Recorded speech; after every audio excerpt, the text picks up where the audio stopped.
কাতারের রাজধানী দোহার ওল্ড সালাতায় যাত্রা শুরু করল বাংলাদেশি প্রতিষ্ঠান আমির আল খোর রেস্টুরেন্ট।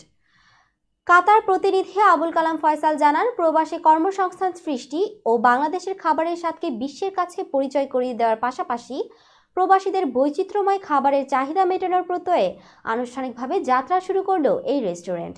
বিস্তারিত থাকছে আবুল কালাম ফয়সালের রিপোর্টে। বৃহস্পতিবার বিপুল সংখ্যক প্রবাসীদের উপস্থিতিতে রেস্টুরেন্টের স্বত্বাধিকারী মাহমুদুল্লাহ চৌধুরীকে সাথে নিয়ে ফিতা কেটে রেস্টুরেন্টের উদ্বোধন করেন। উদ্বোধনী অনুষ্ঠানে প্রধান অতিথির কাতারে নিযুক্ত হন বাংলাদেশের রাষ্ট্রদূত মোহাম্মদ নজরুল ইসলাম। বিশেষ অতিথি হিসেবে উপস্থিত ছিলেন শ্রম কাউন্সিলর মাসহুদুল কবির, দূতাবাসের প্রথম সচিব ও দূতালয়ের প্রধান মোহাম্মদ নাসির উদ্দিন।